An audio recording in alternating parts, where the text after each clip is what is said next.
Hello po mga kasindero, welcome back sa aking channel. At mayroon lang po ako sa inyo isi-share. Ito po ay Toyota FJ 2014 model. At ito ay magpapalit ng shop seal. Sa likod may mga tagas yung shop seal nya. Tapos pati yung magpapalit na rin ng shop seal ng transmission. Yan o, sa loob ng transmission. Doon sa likod nitong ano to tawag dito converter, torque converter. Ayan, ang dami niyang tagas o. So yan ang gagawin yan. At tanggal nga ang transmission, tanggal ang propeller, amod gardan o yung tambutso. At itong mekaniko na to manipis lang kahan yan pero malupit yan. Malupit yan. Tapos ito tumutulong lang yan. Doon yan naka-assign sa ano doon, sa APRA. So ayan, at ako ang gagawin ko naman dito ay engine tune up ko. Magpapalit ako ng spark plug, linis throttle, at pagkatapos palit din ako ng fuel filter. At inaasar na naman ako ng manager namin. Wala naman daw akong ginagawa rito, bakit ako nagbablog? I-tune up ko po yan mamaya pagkatapos nila. So yan na nga. Ayan o. Palit na rin ng ano yan. Sopa kung tawagin dito, sopa. Shop seal. Ayun, doon sa ilalim mo, ayun puro tagas din yan. Nakikita niyo yung yung loob ng tambutso. Yan yung catalytic, catalyst. Yung parang bahay ng alay. Mamaya isusum natin yan.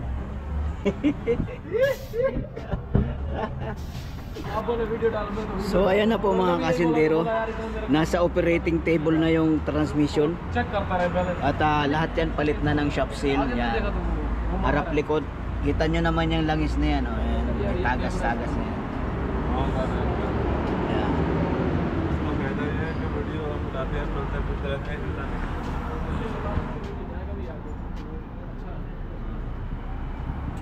Itong harap lah.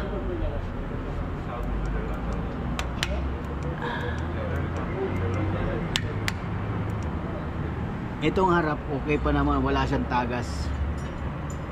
Bayan, ano ilaw natin? Ayan. Wala pa siyang tagas.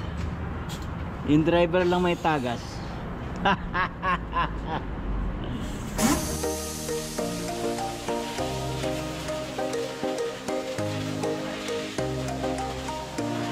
At dahil nga ako ang pinakahuli nagtrabaho dito sa sakyan na ito, kaya ako nagmamadali na. Dahil oras ni peligro na, magsasara na kami ng shop, ako na lang matitira. At ayan na nga mga kasentero, nagpapalit na ako ng spark plug dito sa kaliwang bahagi ng sasakyan. Dahil nga yan ay 6 cylinder, kaya 3 spark plug sa kabila, 3 naman sa kabila.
dahil nga sa kakamadali ko, muntik pa ako mabagsakan ng hood ng sasakyan na ito. Ayan, puntik na.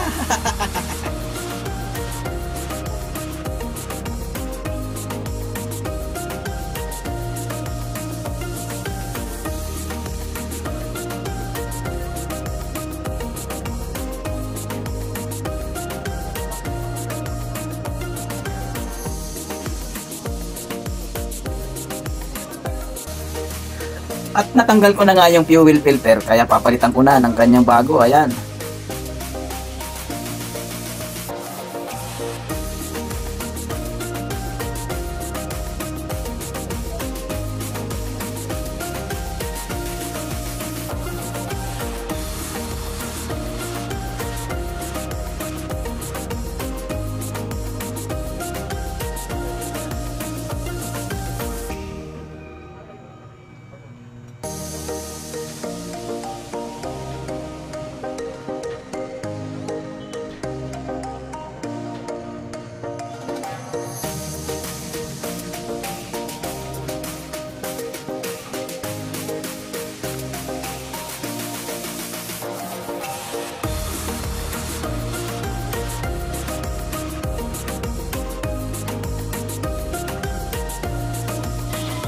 At dahil nga tapos na ako sa left side, pupunta naman ako sa right side. At buti na lang, mayroon ding isang customer na naghihintay na matapos yung kanyang sasakyan. Kaya mayroon din akong kasamahan sa trabaho, nag-overtime din.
At dahil nga sa kabisihan ko, hindi ko na napansin na ako na lang mag-isa nagtatrabaho dyan sa shop na yan.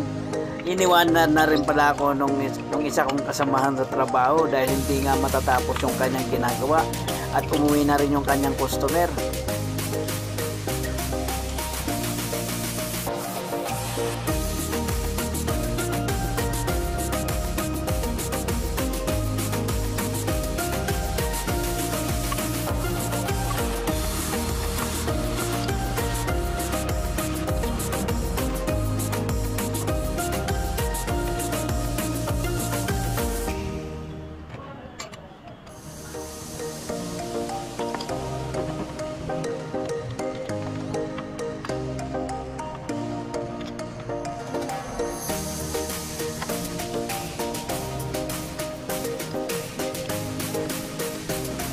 At ayan na nga, nakababa na yung roll up, naka-roll down na yung aming gate. At nang mapansin ko nga yung throttle body, nasipak pala yung sa may sakit ng wire, kaya hindi ko na tinanggal yung para linisin. Nilinis ko na lang ng ganyan, nakakabit. At ayan na po mga kasindero, tapos na sasakyan. Bye-bye! May momo dito!